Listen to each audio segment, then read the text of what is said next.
ইলেকট্রোকেমিস্ট্রিতে আজকে আমরা তোমার ইলেকট্রো ইলেকট্রোকেমিক্যাল সেল নিয়ে পড়ব, যেটা হচ্ছে তোমার আমাদের ইলেকট্রোলাইসিস যেটা ছিল সেটা ঠিক উল্টা প্রসেস। ইলেকট্রোলাইসিসে আমরা যেটা করতাম যে আমরা বাইরে থেকে তোমার কারেন্ট সাপ্লাই দিতাম বা এনার্জি দিতাম, অ্যান্ড সেটা মানে বাইরে থেকে ইলেকট্রিক্যাল এনার্জি সাপ্লাই দিয়ে একটা কম্পাউন্ডের কেমিক্যাল চেঞ্জ নিয়ে আসতাম। সেই কেমিক্যাল চেঞ্জটা বলতে বোঝায় যে আমরা তাকে তার ক্যাটায়ন আর অ্যানায়নকে ডিসচার্জ করতাম আর কি, মানে চার্জ ফ্রি করে ফেলতাম। বাট ইলেকট্রোকেমিক্যাল সেলে হচ্ছে উল্টাটা। এখানে আমরা কেমিক্যাল চেঞ্জের মাধ্যমে কারেন্ট প্রডিউস করব।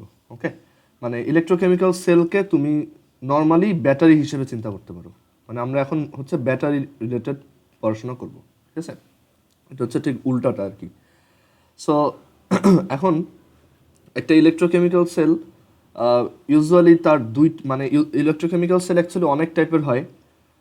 তোমার সিঙ্গেল কম্পার্টমেন্ট বা এক প্রকোষ্ঠ বিশিষ্ট, বা ডাবল কম্পার্টমেন্ট বা দুই প্রকোষ্ঠ বিশিষ্ট। সো আমরা আমাদের বেসিক ডিসকাশনটা তোমার ডাবল কম্পার্টমেন্ট দিয়ে স্টার্ট করব।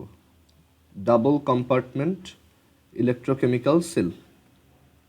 অ্যান্ড এই টাইপের ইলেকট্রোকেমিক্যাল সেল অ্যাকচুয়ালি তোমার সবচেয়ে কমন আর বোঝার জন্য সবচেয়ে ইজি। সো আমরা এটা দিয়েই স্টার্ট করতেছি, ডাবল কম্পার্টমেন্ট ইলেকট্রোকেমিক্যাল সেল।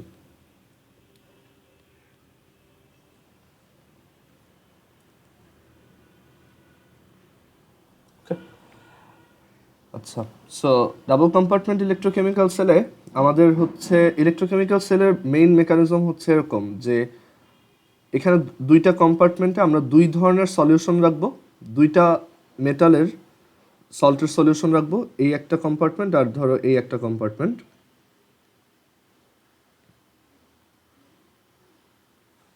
আর দুইটাতে আমরা দুইটা মেটালের সল্টের সলিউশন রাখবো। এখন সেই দুইটা মেটালের সল্ট, তাদের মধ্যে তোমার কনসেন্ট্রেশন, মানে তারা ডিফারেন্ট হবে, আর যদি ডিফারেন্ট না হয় অ্যাটলিস্ট কনসেন্ট্রেশনের একটা ডিফারেন্স থাকবে।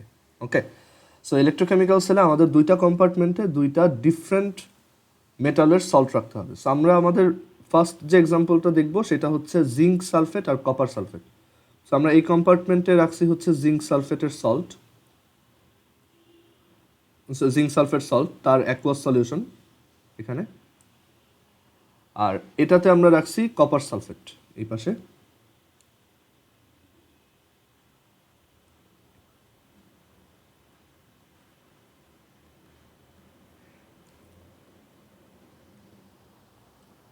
এখন তোমার ইলেকট্রোকেমিক্যালসের এই যে প্রত্যেকটা কম্পার্টমেন্টে আমরা যে সল্টের সলিউশন রাখবো, এখানে তুমি যেই মেটালের সল্টটা রাখছো তোমাকে সেই মেটালেরই একটা ইলেকট্রোড এখানে রাখতে হবে। সো এই জিঙ্ক সালফেটের সলিউশন, সো আমরা এখানে জিঙ্কের একটা ইলেকট্রোড রাখবো বা তড়িৎদ্বার রাখবো, ঠিক আছে? এটা হচ্ছে জিঙ্ক ইলেকট্রোড। আবার এখানে আমরা কপার সালফেটের সলিউশন নিছি, সো আমরা এখানে কপারের একটা ইলেকট্রোড রাখবো। ধরো এই হচ্ছে কপার ইলেকট্রোড।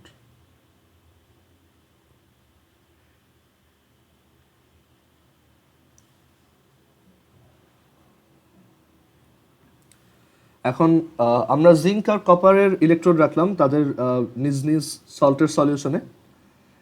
তো এখন এই জায়গাতে আমরা যদি তাদেরকে তোমার ওয়্যার দিয়ে কানেক্ট করে দিই, মানে ওয়্যার দিয়ে কানেক্ট করবো এভাবে যে এই ওয়্যার দিয়ে আমরা এখানে একটা ছোট বাল্ব লাগাই দিছি, তাহলে দেখা যাবে যে এটা জ্বলবে।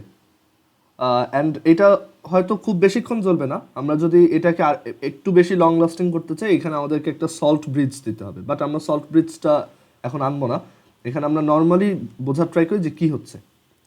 সো একটা ডাবল কম্পার্টমেন্টের ইলেকট্রোকেমিক্যাল সেলে আমরা দুইটা আলাদা আলাদা কম্পার্টমেন্টে দুইটা আলাদা মেটালের সল্ট রাখবো। দুইটা আলাদা মেটাল না হলেও অ্যাটলিস্ট এমন দুইটা সলিউশন রাখবো যাদের এমন দুটো সল্টের সলিউশন রাখবো যাতে তাদের মধ্যে একটা কনসেন্ট্রেশনের ডিফারেন্স থাকে। আর আলাদা আলাদা মেটাল হইলে তো হয়েছেই, ওইটাতে আর প্রবলেমই নেই। সো আমরা দুইটা আলাদা আলাদা ইয়াতে রাখলাম, এরকম দুইটা আলাদা আলাদা সলিউশনে তাদের রেসপেক্টিভ মেটালগুলার ইলেকট্রোড রাখলাম। সো এখন এখানে তোমার একটা ইলেকট্রোড অ্যানোড হিসেবে কাজ করবে আর একটা ইলেকট্রোড হচ্ছে ক্যাথোড হিসেবে কাজ করবে। সো আমাদের অ্যানোড ক্যাথোডের ব্যাপারটা একটু বুঝতে হবে যে কোনটা অ্যানোড কোনটা ক্যাথোড।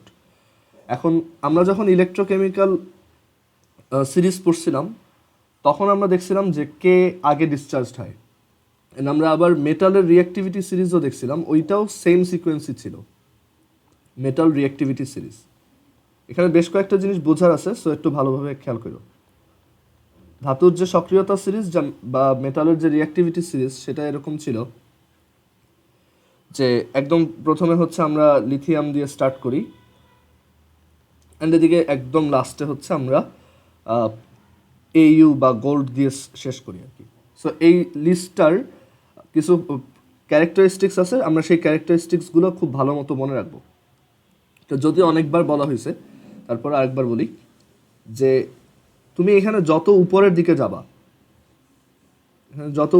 যাবা, তুমি তত স্ট্রং রিডিউসার বা তীব্র বিজারক পাবা, স্ট্রং রিডিউসার বা তীব্র বিজারক। তারপর তুমি এখানে যত উপরে যাবা তত তোমার অক্সিডেশন পটেনশিয়াল ইনক্রিজ হবে। এখন এই অক্সিডেশন পটেনশিয়াল জিনিসটা কি সেটাতে পরে আসতেছি, আমরা জাস্ট টার্মটা লিখে রাখি। যত উপরের দিকে যাব আমরা তত হাই অক্সিডেশন পটেনশিয়ালের এলিমেন্ট পাবো, উপরের দিকে অক্সিডেশন পটেনশিয়াল বেশি। তারপর আমরা যত উপরের দিকে যাব এই মেটালটা তত বেশি রিঅ্যাক্টিভ, মোর রিঅ্যাক্টিভ মেটাল, মোর রিঅ্যাক্টিভ মানে সবচেয়ে রিঅ্যাক্টিভ হচ্ছে তাহলে লিথিয়াম। আমরা যত উপরের দিকে যাব তত রিঅ্যাক্টিভ মেটাল পাবো। Strong reducer, oxidation potential increase, more reactive metal. তাছাড়া আমরা যত উপরের দিকে যাচ্ছি তত এখানে এই উপরের দিকে গেলে অ্যাকচুয়ালি তোমার ওদের যে ক্যাটায়ন সেটা অনেক স্টেবল হয়, মানে স্টেবল ক্যাটায়ন,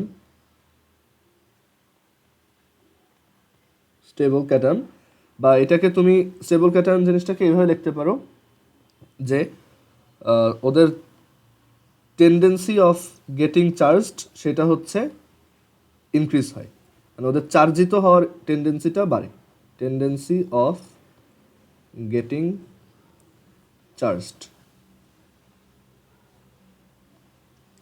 এটা ইনক্রিজ হয়। যত উপরের দিকে যাবা তাদের চার্জিত হওয়ার প্রবণতা বা তাদের ক্যাটায়ন ফর্ম করার টেন্ডেন্সিটা তত বাড়ে। গেটিং চার্জ বলতে এখানে ক্যাটায়ন ফর্মেশনই বোঝাচ্ছে, কারণ এগুলো মেটাল, সো এখানে অ্যাকচুয়ালি এগুলো ক্যাটায়ন ফর্মেশনের কথা বলতেছি। আর যত উপরের দিকে যাবা তত তাদের ডিসচার্জড হওয়ার টেন্ডেন্সিটা বা চার্জ ফ্রি হওয়ার টেন্ডেন্সিটা লো হয়, discharging tendency,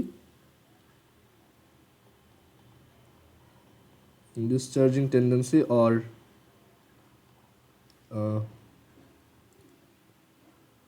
getting charge free, এই টেন্ডেন্সিটা লো হয়।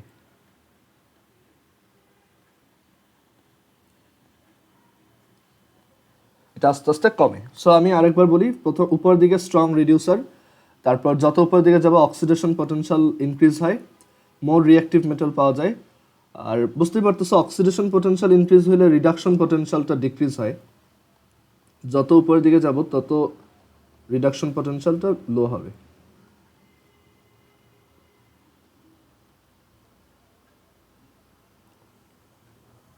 ঠিক আছে, ডাউন অ্যারোগুলো হচ্ছে ডিক্রিজ। সো উপরের দিকে গেলে strong reducer, oxidation potential increase, reduction potential decrease, more reactive metal, stable cation, tendency of getting charged এটা ইনক্রিজ হয়, ক্যাটায়ন ভালো মতো ফর্ম করতে পারে, ডিসচার্জিং টেন্ডেন্সিটা কমে, আর তোমার চার্জ ফ্রি হওয়ার টেন্ডেন্সিটা কমে যায়। ঠিক আছে, ওকে। সো এই কয়টা জিনিস আমরা ভালো মতো মনে রাখবো। আর নিচের দিকে তাহলে ঠিক উল্টাটা, এটা আমার মনে হয় না লেখার দরকার আছে, তারপর আমি আরেকবার লিখে দিই। এই যত নিচের দিকে নামবা, ধরো এইখানে যত গোল্ডের দিকে, তোমরা দুইটাই লেখো, তোমরা এই লিস্টটার নিচের দিকে এই জায়গা দিয়ে লেখো যে যত নিচের দিকে নামবো আমরা তত উইক রিডিউসার পাবো, বাট স্ট্রং অক্সিডাইজার পাবো। এটা অবভিয়াস যে যত উইক রিডিউসার সে তত স্ট্রং অক্সিডাইজার। সো এখানে আমরা স্ট্রং একটা অক্সিডাইজার পাবো, মানে নিচের দিকে, যেমন নিচের দিকে ভালো কিছু অক্সিডাইজার আছে, ওইখানে তোমার সরি আচ্ছা অক্সিডাইজার না, সরি আমি ভুল বলছি, নিচের দিকে তো অক্সিডাইজার আসবে না, এগুলো তো সবই মেটাল, এগুলো সবই হাইড্রোজেন প্লাটিনাম, সবাই রিডিউসারই। আচ্ছা সরি, সো তারা যত নিচের দিকে নামবো তত উইক রিডিউসার পাওয়া যাবে, আর নিচের দিকে নামলে অক্সিডেশন পোটেনশিয়ালটা ডিক্রিজ হবে, অক্সিডেশন পোটেনশিয়াল হবে ডিক্রিজ, আর রিডাকশন পোটেনশিয়াল কি নিচের দিকে যত নামবা তত এটা ইনক্রিজ হতে থাকবে। তারপর নিচের দিকে অ্যাকচুয়ালি লেস রিঅ্যাক্টিভ মেটাল, তারা লেস রিঅ্যাক্টিভ। তারপর ওদের ক্যাটায়নগুলো স্টেবল না, আনস্টেবল ক্যাটায়ন, অ্যান্ড ওদের টেন্ডেন্সি অফ গেটিং চার্জড এটা অনেক লো, ক্যাটায়ন ফর্মেশনের ইয়াটা লো, ওদের ডিসচার্জিং টেন্ডেন্সি বা গেটিং চার্জ ফ্রি সেটা অনেক হাই। ঠিক আছে, সো এখানে অ্যাকচুয়ালি পুরো ব্যাপারটা হচ্ছে রিলেটিভ, মানে আমরা যখন দুইটার মধ্যে কম্প্যারিজন করব তখন এইগুলো আমরা এই লিস্ট থেকে বের করতে পারবো। যেমন এখানে আমরা যে মেটাল দুইটা নিয়ে কাজ করতেছি জিঙ্ক আর কপার, সেই দুইটার মধ্যে এই জিনিসগুলো আমরা অ্যাপ্লাই করি। দেখো zinc and copper, zinc and copper এদের মধ্যে কে স্ট্রং কে উইক রিডিউসার, যেহেতু জিঙ্ক হচ্ছে উপরের দিকে সো এটা হচ্ছে স্ট্রং রিডিউসার, স্ট্রং রিডিউসার, আর কপার হচ্ছে উইক রিডিউসার। তারপর আমরা যদি অক্সিডেশন পটেনশিয়ালের কথা বলি, ধরো ওপি দিয়ে লিখলাম অক্সিডেশন পটেনশিয়াল, তো ওর অক্সিডেশন পটেনশিয়াল হাই, ওর থেকে বড়, আর ওর অক্সিডেশন পটেনশিয়াল লো কম্পারেটিভলি, এই দুইজনের মধ্যে ও হাই ও লো। তারপর রিডাকশন পটেনশিয়াল বা বিজারণ বিভব, সেটা হচ্ছে ওর লো ওর হাই।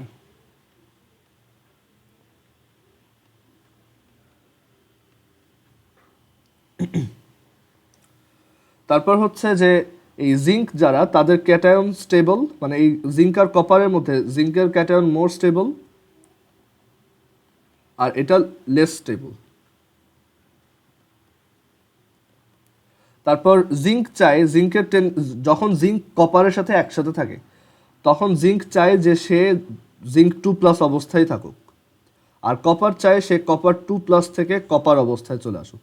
যদি কেউ কপার 2+ অবস্থায় থাকে সে চায় যে ওইখান থেকে সে যাতে তাড়াতাড়ি কপারে কনভার্ট হয়ে যেতে পারে, কারণ জিঙ্ক আর কপারের মধ্যে রিলেটিভলি কপার হচ্ছে চার্জ ফ্রি হওয়ার টেন্ডেন্সিটা তার বেশি বা ডিসচার্জিং টেন্ডেন্সিটা বেশি, আর জিঙ্কের হচ্ছে কম্পারেটিভলি চার্জড হওয়ার টেন্ডেন্সিটা বেশি। মানে জিঙ্ক চায় দুইটা ইলেকট্রন ডোনেট করে দিতে, আর কপার চায় ওই দুইটা ইলেকট্রন রিসিভ করে সে তাড়াতাড়ি তোমার চার্জ ফ্রি হয়ে যেতে। ঠিক আছে, সো এই জিনিসগুলো আমাদের এই লিস্টটা অনেক বড় হেল্প করবে। এখন এই যে অক্সিডেশন পটেনশিয়াল বা রিডাকশন পটেনশিয়াল কি, এইটা রিলেটেড ডিসকাশন আমরা একটু পরে আসতেছি, বাট আমরা ফার্স্টে এই ইলেকট্রোকেমিক্যাল সেলটা নিয়ে একটু কাজ করি। যে এখানে আচ্ছা একটা জিনিস মেইন জিনিসটাই বলিনি, এটা হচ্ছে যে নিচের দিকে যারা তারা হচ্ছে একটা ইলেকট্রোকেমিক্যাল সেল বা ব্যাটারি যাদেরকে বলতেছি সেখানে তারা ক্যাথোড হিসেবে কাজ করে, আর যারা উপরের দিকে তারা হচ্ছে অ্যানোড হিসেবে কাজ করে। মানে দুইটার মধ্যে দুইটা মেটাল নাও, যেটা উপরে সেটা অ্যানোড হিসেবে কাজ করবে, যেটা নিচে সেটা ক্যাথোড হিসেবে কাজ করবে। এটার রিজনটা কি? ইলেকট্রোলাইসিস আমরা যেরকম দেখছিলাম অ্যানোডে অ্যানায়ন যায় ক্যাথোডে ক্যাটায়ন যায়, বাট ওইটা কিন্তু ইলেকট্রোকেমিক্যাল সেলে আর অ্যাপ্লিকেবল না। অ্যানোড আর ক্যাথোডকে ডিফাইনই করা হয় এভাবে, মানে অ্যানোডের অ্যাকচুয়াল ডেফিনেশনটা কি, মানে জেনারেলাইজ ডেফিনেশন কি, ইলেকট্রোকেমিক্যাল সেল হোক বা ইলেকট্রোলাইসিস সেল হোক, অ্যানোডের ডেফিনেশন হচ্ছে the electrode where oxidation occurs, যেখানে জারণ হয় সেটাই হচ্ছে অ্যানোড। সেটা ইলেকট্রোকেমিক্যাল সেলও হইতে পারে, ইলেকট্রোলাইসিস সেলও হইতে পারে। তো যেখানে জারণ হয় সেটাই হচ্ছে অ্যানোড, আর যেখানে রিডাকশন বা বিজারণ হয় সেটাই হচ্ছে ক্যাথোড। এটা হচ্ছে ওদের ডেফিনেশন। ঠিক আছে, সো আমরা দেখবো যে কোনটায় তোমার অক্সিডেশন হবে, এখানে কোনটায় অক্সিডেশন হবে সেটাকে আমরা অ্যানোড নাম দিব, আর কোনটায় রিডাকশন হবে সেটাকে আমরা ক্যাথোড নাম দিব। ঠিক আছে, সো আমরা বলছি যে জিঙ্ক আর কপারের মধ্যে জিঙ্কের চার্জড হওয়ার টেন্ডেন্সি বেশি, মানে এই দুইটা যখন থাকবে তখন রিলেটিভলি জিঙ্ক চাবে যে এইখান থেকে বের হয়ে সলিউশনে চলে আসতে, ওকে, আর কপার চাবে এই সলিউশন থেকে ওই ইলেকট্রোডে চলে আসতে। সো আমরা বুঝতেছি যে এই যে ইলেকট্রোডটা, এইটাতে রিয়াকশনটা এরকম হবে যে জিঙ্ক সে 2টা ইলেকট্রন ডোনেট করে দিয়ে অ্যাজ সুন অ্যাজ পসিবল সে এই সলিউশনে নেমে আসতে চায়। সো এটা একটা অক্সিডেশন হচ্ছে, তাই না? ইলেকট্রন ডোনেট করা মানেই কি? অক্সিডেশন। সো এটা যেহেতু একটা অক্সিডেশন রিয়াকশন, আমরা বলবো এই জিঙ্ক হচ্ছে একটা অ্যানোড। এটা হচ্ছে অ্যানোড অ্যানোড হাফ রিয়াকশন অথবা অক্সিডেশন হাফ রিয়াকশন, যে কোনো একটা বললেই হবে, অ্যানোড অথবা অক্সিডেশন হাফ রিয়াকশন।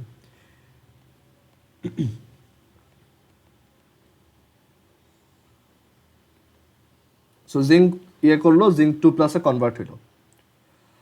আর কপার হচ্ছে, কপার 2+ থেকে কপারে কনভার্ট হওয়ার টেন্ডেন্সি বেশি। যখন সে তাকে জিঙ্কের রেসপেক্টে রাখা হয় তখন কপার চায় যে এখান থেকে সে 2টা ইলেকট্রন, এই যে বারটা আছে সেখান থেকে 2টা ইলেকট্রন রিসিভ করে ওইখানে অ্যাড হয়ে যেতে। সো এখানে cathode or reduction half reaction হচ্ছে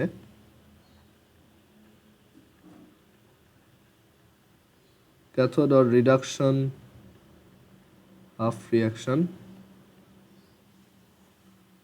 ওইখানে অ্যাকচুয়ালি আমরা কপার 2+ সে কী করে 2টা ইলেকট্রন রিসিভ করে সলিড কপারে কনভার্ট হয়। এখানে আমরা জিঙ্ক সলিড লিখি আর এখানে অ্যাকুয়াস লিখি, আবার এখানে অ্যাকুয়াস লিখি,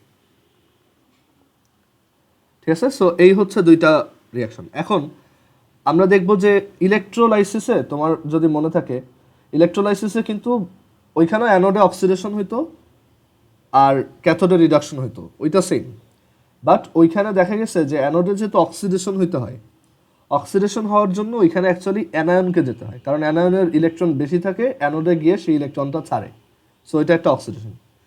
আর ক্যাথোডে যেহেতু রিডাকশন হইতে হবে, ওইখানে এর জন্য নেগেটিভ আয়ন যেত, পজিটিভ আয়নটা যেত, কারণ পজিটিভ আয়নের ইলেকট্রন হচ্ছে এমনিতেই শর্ট। সো সে ক্যাথোডে যেহেতু রিডাকশন হয়, সে জানে ওইখানে গেলে ইলেকট্রন পাওয়া যাবে। সো ক্যাটায়নগুলো ক্যাথোডে গিয়ে ইলেকট্রন রিসিভ করতো অ্যান্ড দেন রিডিউসড হইতো। ওকে, এইটুক তো ক্লিয়ার, ইলেকট্রোলাইসিসের এটা তো ক্লিয়ার। তো এখন ইলেকট্রোলাইসিসে অ্যানোড, কিন্তু অ্যানোডের যেহেতু অ্যানায়নকে টানা লাগতো, মানে অ্যানোডের টেন্ডেন্সি ছিল কি ওইখানে অ্যানায়নকে এনে ওকে অক্সিডাইজড করে দিতে হবে। সো অ্যানোডের যেহেতু অ্যানায়ন যাওয়ার একটা আছে, মানে অ্যানায়ন যাওয়ার একটা প্ল্যানিং আছে, সো ওইখানে অ্যানোডকে আমার ইচ্ছা করে কি রাখতে হতো? প্লাস।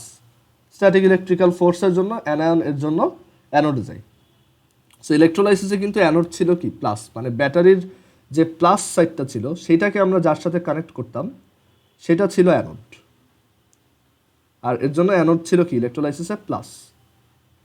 আর ব্যাটারির যে নেগেটিভ সাইডটা ছিল সেইটাকে আমরা যার সাথে কানেক্ট করতাম সেটা ছিল ক্যাথোড। সো ক্যাথোড ছিল ইলেকট্রোলাইসিসে ওভারঅল একটা মাইনাস ইলেকট্রন। মানে ক্যাথোডে গেলে অনেক ইলেকট্রন পাওয়া যায় আর অ্যানোডে ইলেকট্রন শর্ট। ক্লিয়ার? ওকে।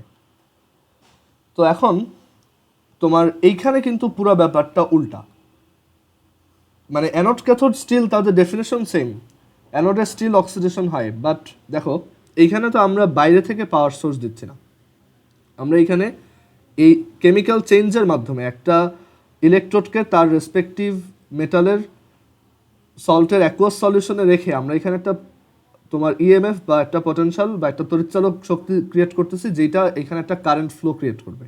মানে এই দুইটার মধ্যে একটা পটেনশিয়াল ডিফারেন্স হবে, সো ওই দুইটার জন্য একটা কারেন্ট ফ্লো ক্রিয়েট হবে। এখন এখানে অ্যানোড কি প্লাস নাকি মাইনাস আমরা একটু বোঝার ট্রাই করি। দেখো জিঙ্ক কি করতেছে, 2টা ইলেকট্রন, এই যে জিঙ্কের যে বারটা আছে এখানে, এই বারটা তো সলিড, এই বারের ভিতরে হচ্ছে এই জিঙ্ক সলিডগুলো। সো ও এখানে 2টা ইলেকট্রন ওই বারের ভিতরেই ছেড়ে দিয়ে ও নিচে এই সুন্দর মতো সলিউশনে নেমে আসছে। সো এই 2টা ইলেকট্রনকে কই রেখে আসছে? এই 2টা ইলেকট্রন আছে হচ্ছে এই জায়গায়, এই বারের ভিতর। সো এই জায়গাতে এরকম আস্তে আস্তে যদি জিঙ্কগুলো নিচের দিকে নামতে থাকে, মানে ওদের যদি চার্জড হওয়ার টেন্ডেন্সি এতই বেশি হয় যে ওরা আস্তে আস্তে ডিকে হওয়া স্টার্ট করলো এবং বারবার এই সলিউশনে নেমে আসা স্টার্ট করলো, তো তখন এইখানে কি ইলেকট্রনের একটা তোমার হবে না, মানে ইলেকট্রন একটু বেশি হয়ে যাবে না এই জায়গায়, এই পুরো ইলেকট্রনটায়। সো এখানে যদি ইলেকট্রনের থাকে, ইলেকট্রন যদি অনেক বেশি অ্যামাউন্টে থাকে, তাহলে এটাকে আমরা কি বলবো? মাইনাস। মানে এটা মাইনাস চার্জের, মানে এটার ইলেকট্রোমোটিভ ফোর্স বা ইএমএফ যেটা বা তড়িৎচালক শক্তি যেটা বা ওর যে ভোল্টেজটা নেগেটিভ হবে, কারণ এখানে নেগেটিভ চার্জ বেশি। সবাই কি এটুকু বুঝছো? কারো কোনো কোশ্চেন এখানে যে অ্যানোড কেন মাইনাস? আচ্ছা, আর কপারে ঠিক হ্যাঁ এইমাত্রই তো বললাম যে ইলেকট্রন এখানে রেখে আসে দেখেই ও মাইনাস। আর কপারের ব্যাপারে হচ্ছে যে কপার এখানে ডিসচার্জ হয়, মানে কপারের যে সলিউশনে যারা আছে, মানে যারা বারের ভিতরে আছে তারা তো নামবেই না, তারা তো অলরেডি স্টেবল, ওরা তো কপারই থাকতে চাবে, কপার 2+ হইতে চাবে না। বাট কপার সালফেট সলিউশনে যেসব কপার 2+ আছে এগুলো তো আয়নিক স্টেটে আছে, মানে কপার 2+ আর সালফেট 2- অ্যাকুয়াস সলিউশনে। সো এই কপার 2+ গুলো কি চাই, আরও 2টা ইলেকট্রন এইখান থেকে রিসিভ করবে, মানে এই যে কপার 2+ সে এই যে বারটা আছে, এই বারে যে এক্সট্রা মানে এই বারে এটা তো একটা মেটাল, রাইট? মেটালে তো ইলেকট্রনগুলো ডিলোকালাইজড অবস্থায় থাকে। সো ওইখান থেকে সে 2টা ইলেকট্রন রিসিভ করে সে এখানে সলিড অবস্থায় অ্যাড হইতে চায়। সো এখানে আস্তে আস্তে ওই ডিলোকালাইজড ইলেকট্রনগুলো কি কমে যাচ্ছে না? একটা মেটালিক শিটের ভিতর তোমার ডিলোকালাইজড ইলেকট্রনগুলো কি হয়ে থাকে, ফ্রিলি মুভ করতে পারে। সো এই সলিউশনে একটা কপার 2+ এসে কী করলো, এখান থেকে 2টা ইলেকট্রন নিয়ে সেও এটার ভিতরে বসে গেল। সো আস্তে আস্তে এই ডিলোকালাইজড ইলেকট্রনের অ্যামাউন্টটা কি কমে যাচ্ছে না? মানে এখানে ইলেকট্রনের একটা শর্টেজ ক্রিয়েট হচ্ছে না এই ইলেকট্রনটায়। সো এর জন্য এটা হচ্ছে প্লাস, মানে এখানে একটা পজিটিভ ভোল্টেজ ক্রিয়েট হবে, বা পজিটিভ না হইলেও অ্যাটলিস্ট হায়ার একটা ভোল্টেজ ক্রিয়েট হবে এইটার থেকে। মানে এখানে ইলেকট্রনের একটা শর্টেজ ক্রিয়েট হইতেছে, আর এখানে ইলেকট্রনের একটা তোমার ইলেকট্রন বেশি অ্যামাউন্টে প্রডিউস হতেছে। ঠিক আছে? সো এখানে যেহেতু একটা তোমার একটা ইমব্যালেন্স আছে, সো আমি যখন তাদেরকে একটা কন্ডাক্টর দিয়ে বা পরিবাহী দিয়ে কানেক্ট করব, ইলেকট্রনগুলো কি করবে, এখান থেকে ফ্লো হয়ে এখানে চলে আসবে না? বুঝতে পারছো? সো মানে ইলেকট্রন তো তোমার লো পটেনশিয়াল থেকে হাই পটেনশিয়ালের দিকে যায়, স্ট্যাটিক ইলেকট্রিসিটি তো পড়ছো, আর বা কারেন্ট ইলেকট্রিসিটি তো পড়ছো। আর কারেন্টটা কি উল্টা দিকে ফ্লো হয়, মানে আমরা কারেন্টের কনভেনশন ধরে নিই উল্টা দিকে। সো এই হচ্ছে আমাদের কারেন্ট ফ্লো, ওই আগের মতোই ব্যাটারির প্লাস থেকে মাইনাসের দিকে কারেন্ট ফ্লো হচ্ছে। সো সব কিছু ওকে এই জায়গায়, কেউ কোথাও বুঝতে পারো না আসো এরকম যে কপার বা ক্যাথোড হচ্ছে প্লাস আর অ্যানোড হচ্ছে মাইনাস। কেন? কারণ ক্যাথোডে ইলেকট্রন শর্টেজ ক্রিয়েট হয় আর অ্যানোডে ইলেকট্রন বেশি অ্যামাউন্ট ক্রিয়েট হয়। সো এখানে এই প্লাস থেকে মাইনাসের দিকে একটা কারেন্ট ফ্লো স্টার্ট হয়, আর উল্টাভাবে বললে ইলেকট্রনটা উল্টা দিকে ফ্লো হতে থাকে।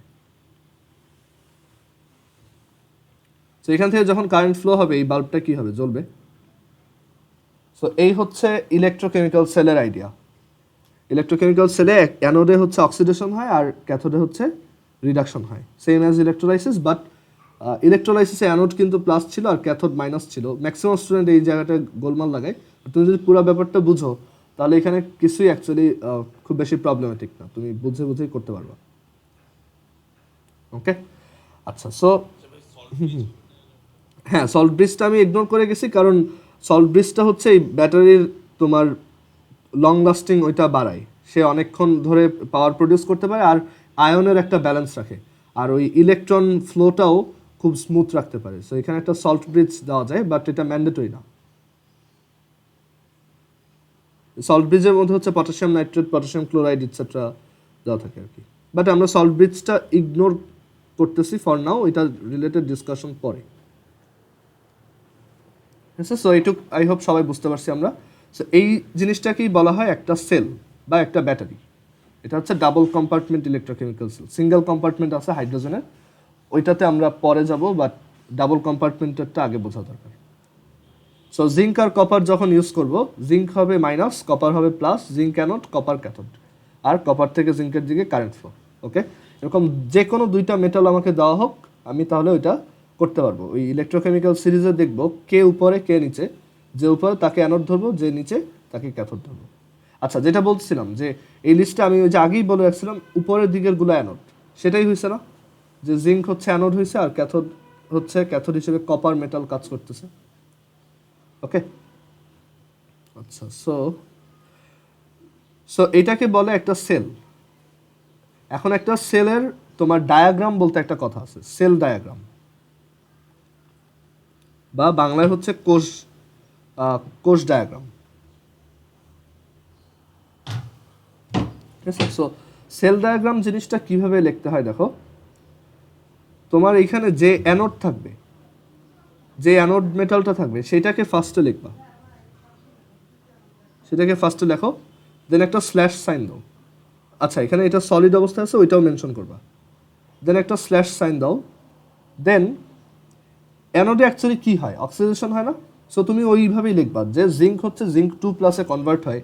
সো তুমি এইভাবে লিখবা জিঙ্ক স্ল্যাশ জিঙ্ক 2+, এটা বোঝায় যে জিঙ্ক 2+ অ্যাকুয়াসে কনভার্টেড হচ্ছে, এটা বোঝায় যে জিঙ্ক সলিড জিঙ্ক 2+ অ্যাকুয়াসে কনভার্টেড হচ্ছে। ঠিক আছে? দেন যদি এখানে সল্ট ব্রিজ থাকে, যদি এখানে সল্ট ব্রিজ থাকে তাহলে তুমি এখানে 2টা বার সাইন দিবা, 2টা এরকম খাড়া চিহ্ন দিবা। আর যদি সল্ট ব্রিজ না থাকে তাহলে একটা। সো আমরা এখানে যেহেতু সল্ট ব্রিজ ড্র করছি, সো আমরা এখানে 2টা দিই, সল্ট ব্রিজ না থাকলে একটা দিবা।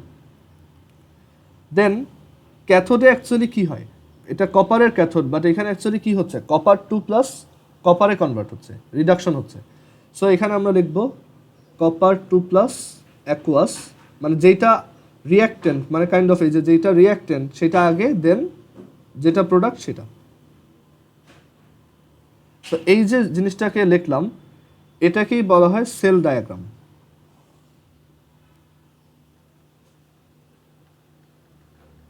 Sell diagram of this electrochemical cell. এই এই যে তড়িৎ কোষটা আছে তার কোষ ডায়াগ্রাম হচ্ছে এরকম। ঠিক আছে? দেন সেল ডায়াগ্রামের তোমাকে অ্যাকচুয়ালি উল্টাটা করতে বলবে, তোমাকে একটা সেল ডায়াগ্রাম দিয়ে বলবে যে এই সেলটার রিয়াকশন লেখো বা এই সেলটার ম্যাথ করো। সো আমরা সেল ডায়াগ্রাম থেকে এখান থেকে তার অ্যানোড আইডেন্টিফাই করতে পারবো, সেল ডায়াগ্রাম থেকে আমরা এখান থেকে তার অ্যানোড আইডেন্টিফাই করতে পারবো, যে অ্যানোড হচ্ছে জিঙ্ক মেটাল। তার ক্যাথোড আইডেন্টিফাই করতে পারবো, সেটা হচ্ছে কপার মেটাল। সবসময় মনে রাখবা এটার বাম পাশে যা থাকবে, এই যে ডাবল বার সাইনটার বাম পাশে যা থাকবে সেটাই অ্যানোড, আর ডান পাশে যেটা থাকবে সেটাই ক্যাথোড। যদি বাম পাশে কপার আর ডান পাশে জিঙ্ক দেওয়া হইতো তখন আমি বাম পাশে ওই কপার কি অ্যানোড ধরতাম। এখন কথা হচ্ছে তুমি বলবা এটা তাহলে ইলেকট্রোকেমিক্যাল সেল কীভাবে হয়, কপার তো অ্যানোড আর জিঙ্ক ক্যাথোড, এটা তো হবে না। বাট এইরকম অ্যাকচুয়ালি ম্যাথ দেওয়া হয় যে ভেরিফাই করতে বলে এই সেল ডায়াগ্রামটা আদৌ পসিবল কিনা। ঠিক আছে? ওইটাতে পরে আসবো, বাট তুমি মেনলি মনে রাখবে একটা সেল ডায়াগ্রাম, একটা গিভেন সেল ডায়াগ্রাম তোমাকে কোশ্চেনে যেটা দিবে সেটার বাম পাশেরটাই অ্যানোড, ডান পাশেরটাই ক্যাথোড অলওয়েজ। ইভেন অনেক স্যাররা এরকমও করে এই দুইটাকেও সোয়াপ করে দেয়, এখানে জিঙ্ক 2+ লেখে, এখানে জিঙ্ক লেখে, তখনও তোমার বুঝতে হবে এটাই অ্যানোড, যদিও দেখে মনে হচ্ছে এটা তো রিডাকশন, বাট এটা অ্যাকচুয়ালি সবাই ওইভাবে ফলো করে না। বিশেষ করে বাংলাদেশের বইগুলোতে এটা ওইভাবে ফলো না করে এক একভাবে লেখে। সো তুমি মেনলি মনে রাখবা বাম পাশেরটা অ্যানোড আর ডান পাশেরটা ক্যাথোড। যদি কখনো দেখো কোশ্চেনে এরকম বাম পাশে যেটা আছে সেটাকেও রিডাকশন হিসেবে লিখছে, তুমি ওইটাকে নিজে ইচ্ছা করে চেঞ্জ করে নিবা। ঠিক আছে?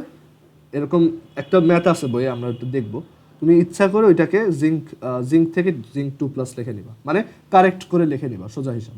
আর বাম পাশেরটা অ্যানোড, ডান পাশেরটা ক্যাথোড।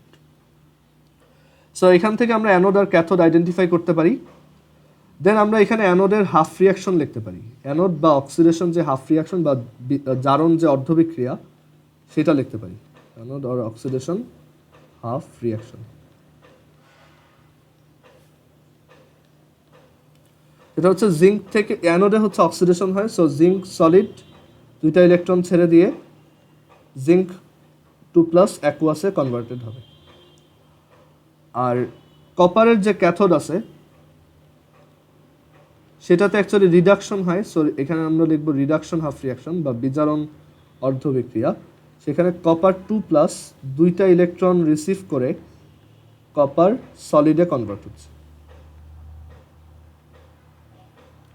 ঠিক আছে? সো একটা সেল ডায়াগ্রাম থেকে এটা লেখা যায়। অ্যান্ড সেল ডায়াগ্রাম থেকে আমরা যদি এই দুইটা রিয়াকশনকে লিখে তাদেরকে অ্যাড করে দিই তাহলে আমরা যেই জিনিসটা পাই সেটাকে বলা হয় সেল রিয়াকশন বা কোষ বিক্রিয়া, সেল রিয়াকশন। এই দুটাকে অ্যাড করে দাও।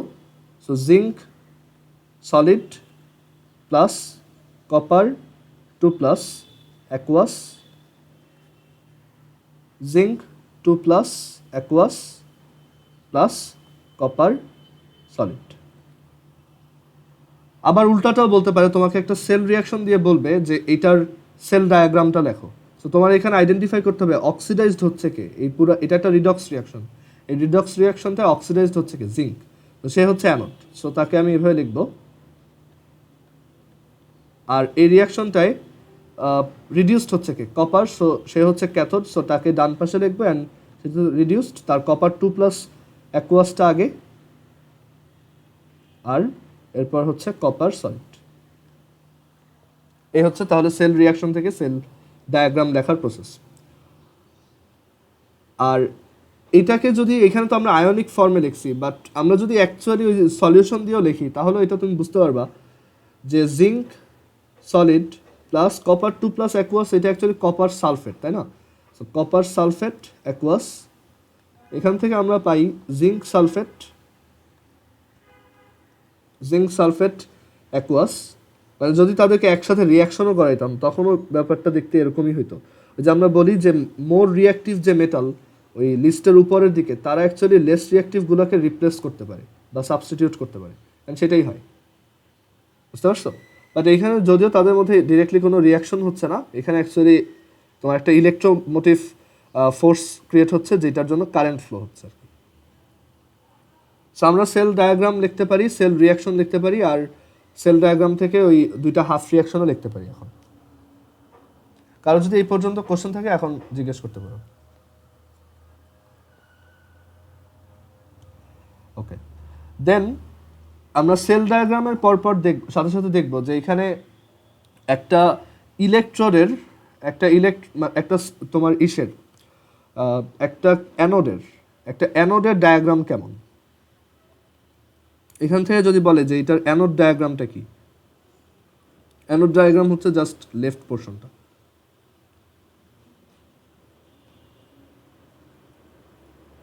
আর যদি বলে এখানে ক্যাথোড ডায়াগ্রাম কোনটা, জাস্ট রাইট পোর্শনটা।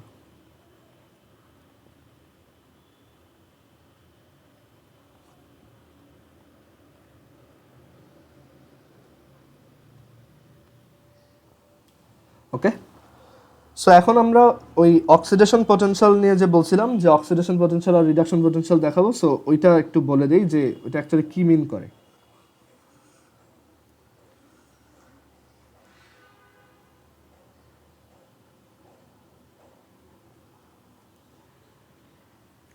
আমরা দুইটা নতুন টার্ম শিখবো, একটা হচ্ছে সলিউশন প্রেশার আর একটা হচ্ছে অসমোটিক প্রেশার। সলিউশন প্রেশারের বাংলা হচ্ছে দ্রবণ চাপ, আর অসমোটিক প্রেশারের বাংলা হচ্ছে, অসমোটিক প্রেশারকে অসমোটিক প্রেশারই বলবা, তো বাংলা তো তাই, অসমোটিক প্রেশার। সো কোনটা কি মিন করে, আমরা একটা বিকার নিলাম এখানে, জাস্ট একটা বিকার নিলাম, অ্যান্ড সেখানে কি করলাম যে একটা মেটালকে তার একটা সল্টের সলিউশনে রাখলাম। যেমন জিঙ্কের ওইটাই যদি বলি যে এখানে আমরা যখন একটা ইলেকট্রোডকে রাখি, আমরা বলতেছি যে সে একটা চার্জ, তার একটা পটেনশিয়াল বা একটা ভোল্টেজ ক্রিয়েট হয়, তাই না? এটা হচ্ছে জিঙ্ক, এটা হচ্ছে জিঙ্ক সালফেট নিচে। সো একটা ইলেকট্রোডকে আমরা যখন যে কোনো একটা ইলেকট্রোডকে আমরা যখন তার সল্টের সলিউশনে রাখি, তখন কিছু কিছু ইলেকট্রোডের ক্ষেত্রে দেখা যায়, মানে ওই আচ্ছা সরি এইভাবে না, এইভাবে বলি যে একটা ইলেকট্রোডকে আমরা যখন কোনো একটা তার সল্টের সলিউশনে রাখি, তখন ওই ইলেকট্রোডটার যে মানে সলিড যে ইয়াগুলো আছে, পার্টিকেলগুলো আছে, ধরো এখানে যে জিঙ্ক পার্টিকেলগুলো আছে সাইডে, সেই পার্টিকেলগুলার তোমার সলিউশনে বের হয়ে আসার যে টেন্ডেন্সি, সেটাকেই সলিউশন প্রেশার বলে। মানে একটা ইলেকট্রোডের সলিড যে পার্টিকেলগুলো, যেমন জিঙ্ক সলিড, সেইগুলোর সলিউশনে বের হয়ে আসার যে টেন্ডেন্সি, মানে সে এই মেটালিক কোর বা এই সলিড জায়গাটা ছেড়ে সে দ্রবণে বের হয়ে আসতে চাইতেছে। সো এই জিনিসটাকেই বলা হয় সলিউশন প্রেশার বা দ্রবণ চাপ।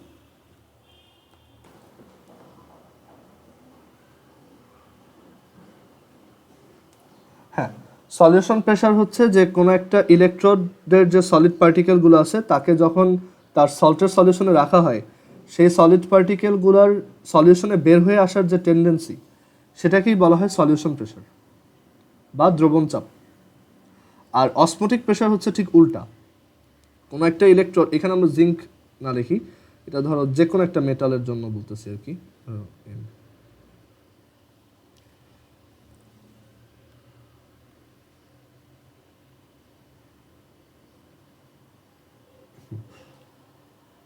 আর অসমোটিক প্রেশার যেটা,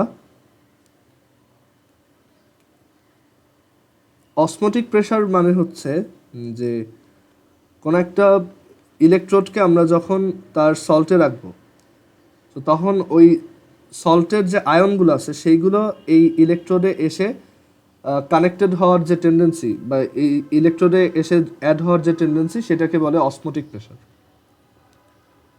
সবাই বুঝতে পারছো এই দুটা? সো এখন একটা ইলেকট্রোড কখন অ্যানোড হিসেবে কাজ করবে আর কখন ক্যাথোড হিসেবে কাজ করবে? একটা ইলেকট্রোড তখনই অ্যানোড হবে if its solution pressure is greater than osmotic pressure.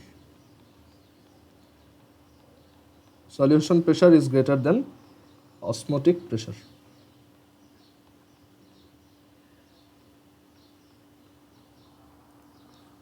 আর একটা ইলেকট্রোড তখনই ক্যাথোড হয় যদি তার অসমোটিক প্রেশারটা সলিউশন প্রেশার থেকে বেশি হয়।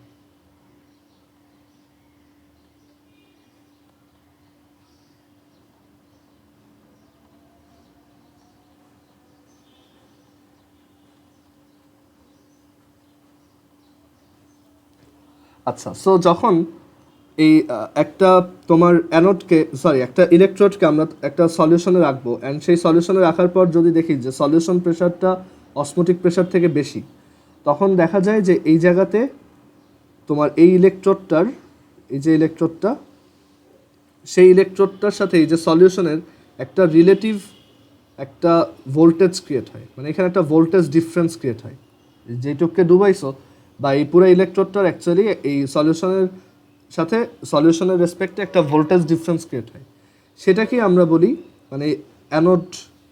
সেটাকে আমরা বলি অক্সিডেশন পটেনশিয়াল। মানে একটা ইলেকট্রোডকে ডুবানোর পর যদি দেখি যে সলিউশন প্রেশারটা গ্রেটার দ্যান অসমোটিক প্রেশার, তখন আমরা জানি যে এইগুলা অ্যাকচুয়ালি সলিউশনে বের হয়ে আসতে চাইতেছে।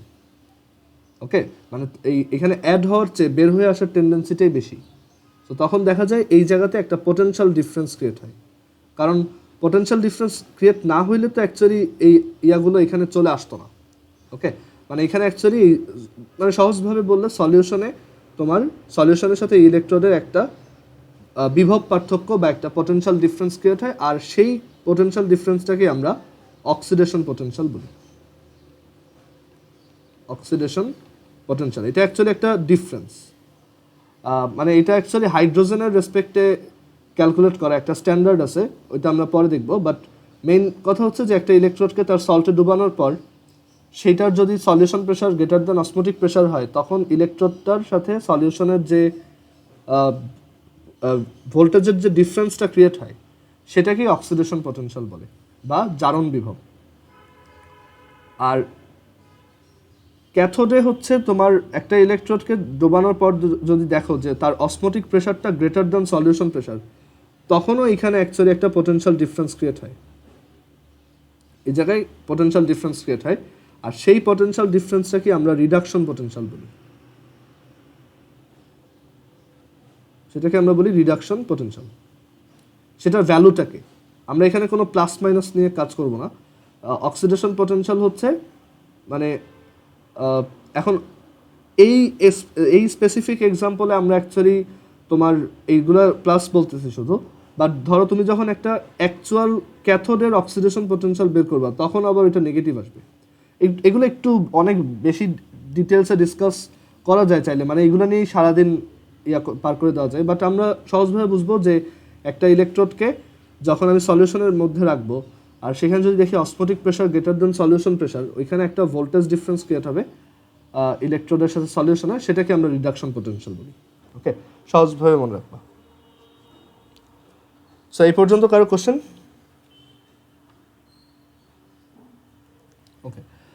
সো এই দুইটা খুব মাইনর টপিক ছিল, সলিউশন আর অসমোটিক প্রেশার। এই দুইটার থেকে আমাদের মেইনলি যে জিনিসগুলো জানতে হবে সেটা হচ্ছে যে তোমার আমরা এখন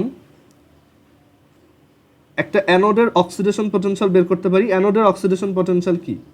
পজিটিভ। আর ক্যাথোডের রিডাকশন পটেনশিয়াল বের করতে পারি। ক্যাথোডের রিডাকশন পটেনশিয়াল অবশ্যই পজিটিভ। তুমি কিছুটা এইভাবে চিন্তা করতে পারো যে অ্যাকচুয়ালি অক্সিডেশন পটেনশিয়াল হচ্ছে, যদি এটা এক্স্যাক্টলি এরকম না, বাট তুমি এভাবে চিন্তা করতে পারো যে অক্সিডেশন, অনেকে এইভাবে বলে যে অক্সিডেশন প্রেশার পটেনশিয়ালটা হচ্ছে actually solution pressure minus osmotic pressure. Solution pressure minus, এখানে প্রেশার মানে ওই প্রেশার না, এটা ইলেকট্রিক্যাল সেন্সে প্রেশার, অসমোটিক প্রেশার। আর রিডাকশন পটেনশিয়াল হচ্ছে উল্টা, যে ওটা হচ্ছে osmotic pressure minus solution pressure. এর জন্য দেখো একটা অ্যানোডের তো আসলেই তোমার সলিউশন প্রেশারটা বড় হয়, তাই না? সো এর জন্য অ্যানোডের অক্সিডেশন পটেনশিয়ালটা কি? পজিটিভ। বাট একটা ক্যাথোডের অসমোটিক প্রেশারটা বড় হয় সলিউশন প্রেশার থেকে। সো এটা যখন মাইনাস করবা এটা নেগেটিভ আসবে। সো ক্যাথোডের জন্য অক্সিডেশন পটেনশিয়ালগুলো কিন্তু নেগেটিভ। আবার রিডাকশন পটেনশিয়ালের ব্যাপারে আসো, একটা অ্যানোডের রিডাকশন পটেনশিয়াল সেটা কিন্তু নেগেটিভ হবে, কারণ অ্যানোডের সলিউশন প্রেশারটা হচ্ছে হায়ার। সো এটাকে সাবট্রাক্ট করলে নেগেটিভ। বাট একটা ক্যাথোডের রিডাকশন পটেনশিয়াল আসলেই পজিটিভ, কারণ ক্যাথোডে ওইটা রিডাকশনই হয়, ওইখানে সলিউশন প্রেশারটা গ্রেটার দেন অসমোটিক প্রেশার হয়, অসমোটিক প্রেশারটা গ্রেটার দেন সলিউশন প্রেশার হয়, রাইট?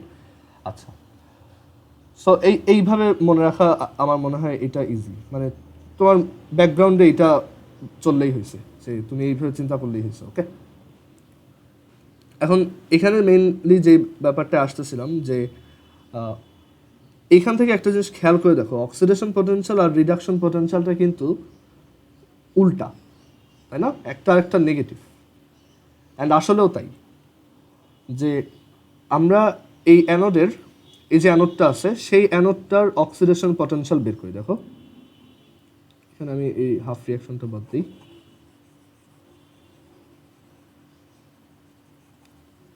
এই অ্যানোডটার আমরা যদি অক্সিডেশন পটেনশিয়াল বের করি সেটাকে এইভাবে লিখব যে এটা হচ্ছে পটেনশিয়াল বা ভোল্টেজ ই অ্যানোড, আর অ্যানোডে কি হয়? অক্সিডেশন হয়। মানে এটাকে তুমি ই অ্যানোডও বলতে পারো অথবা ই অক্সও বলতে পারো, অক্স ফর অক্সিডেশন বা জারণ। সো এটার অক্সিডেশন যেটা, সেটাকে অনেকে আবার এইভাবেও লেখে যে ই জিঙ্ক টু প্লাস, মানে অনেকে ওই তোমার ইলেকট্রোড ডায়াগ্রামটাই লিখে দেয়, ই zinc solid zinc two plus. মানে এখান থেকেও দেখে বুঝতেছো এটা অক্সিডাইজড হচ্ছে, অক্সিডেশন নাম্বার ইনক্রিজ হচ্ছে, সো এটা অক্সিডাইজড। আচ্ছা, এখানে অ্যাকচুয়ালি এগুলো লেখার দরকার।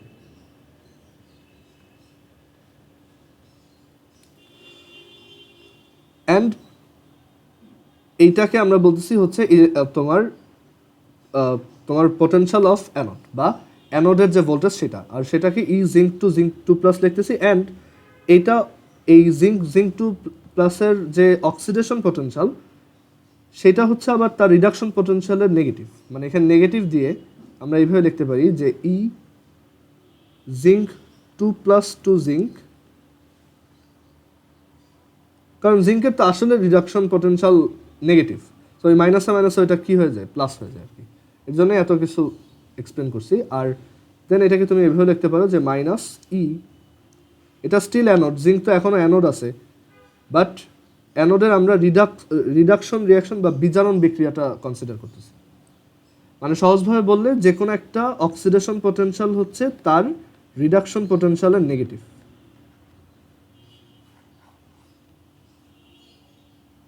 ঠিক আছে, এইটুক বুঝছো সবাই?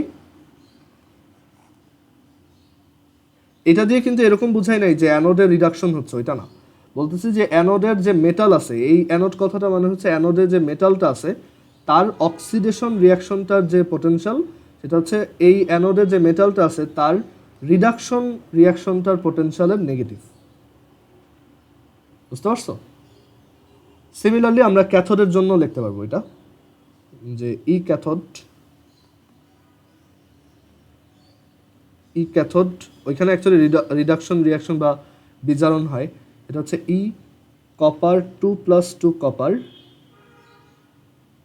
copper 2+2 copper, which is negative of E copper to copper 2+, or negative of E ক্যাথোডের যে মেটাল আছে তার, মানে ক্যাথোড মেটালটাই তো কপার, ক্যাথোডের যে মেটাল আছে তার অক্সিডেশন রিয়াকশন। কারণ এই যে এটা হচ্ছে অক্সিডেশন আর এটা হচ্ছে রিডাকশন। সো এই পর্যন্ত সবাই কি বুঝছি? কারো কোশ্চেন আছে এই পর্যন্ত? এটা না বুঝলে পরের ম্যাথগুলো কিন্তু ঝামেলায় পড়বা। সো এই পর্যন্ত পুরাটা ক্লিয়ার হওয়া দরকার। আচ্ছা, সো এবার আমরা অ্যানোড আর ক্যাথোড দুইটার বের করতে পারি, অক্সিডেশন পটেনশিয়াল আর রিডাকশন পটেনশিয়াল বের করতে পারি। সো এবার আসি যে একটা ব্যাটারির টোটাল ইএমএফ বা ই সেল এটা কীভাবে বের করতে হয়, বা ব্যাটারি টোটাল ভোল্টেজ ডিফারেন্সটা কীভাবে বের করতে হয়। তো ব্যাটারির টোটাল ভোল্টেজ ডিফারেন্স হচ্ছে দুইটা, মানে অ্যানোডের অক্সিডেশন পটেনশিয়াল আর ক্যাথোডের যে রিডাকশন পটেনশিয়াল, এই দুইটার সামেশনের সমান। ই anode ox plus E cathode red, দুইটার সামেশন।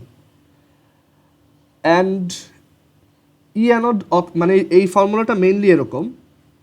অ্যান্ড আমি এটা এত করে মনে না রেখে এভাবে মনে রাখি যে আমার রিয়াকশন মানে এই ই অ্যানোড অক্সটাকে কীভাবে লেখা যায়।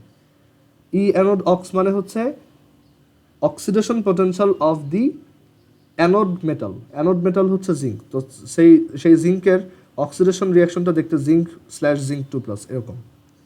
প্লাস ই ক্যাথোড হচ্ছে, ক্যাথোডের রিডাকশন রিয়াকশনটা বা বিজারণ বিক্রিয়াটা হচ্ছে কপার 2+2 কপার। সো আমি এইভাবে মনে রাখি যে এখানে যা হয় সেই সিকোয়েন্সটাই লিখতেছি। যে ই সেল মানে হচ্ছে, দেখো ই সেল, এটার সেল ডায়াগ্রামটা যদি দিই, আমি এইখানে এইটা দিয়ে না দেখাই, আমি একটু সেল ডায়াগ্রামটা দিয়ে দেখাই। যে ধরো তোমাকে একটা সেল ডায়াগ্রাম দেওয়া হইল, zinc 2+ slash copper 2+ copper. So এই ব্যাটারিটার electromotive force E cell is equal to হচ্ছে ই জিঙ্ক 2+, মানে এখানে কি হয় জিঙ্ক 2+ হয়, প্লাস এখানে কি হয় কপার 2+2 কপার, মানে সেম সিকোয়েন্সে লিখে দিবা, মানে ব্যাটারিটা যা হয় তাই। ঠিক আছে, সো এই হচ্ছে ই সেল। ওকে, এখন এইটা আমরা এই ব্যাটারিটার জন্য লিখছি, বাট এমনিতে নর্মালি ফর্মুলা হচ্ছে যে E anode ox plus E cathode red. And আমরা জানি যে আমরা যদি দুইটাকেই ধরো অক্সিডেশন, ধরো তোমাকে একটা চার্ট দেওয়া হয়েছে যেখানে সবার শুধু অক্সিডেশন পটেনশিয়ালগুলাই দেওয়া, সো তখন তুমি চাইলে ফর্মুলাটা এইভাবে চেঞ্জ করে নিতে পারো, বাট আননেসেসারি, এটা অত লাগে না।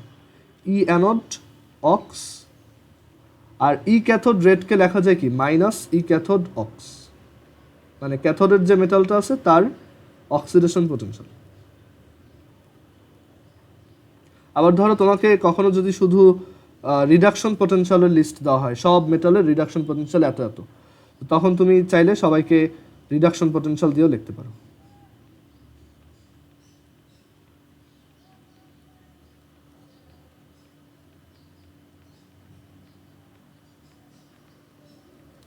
মেইন ফর্মুলা এটা মনে থাকলে বাকিগুলো ইজি।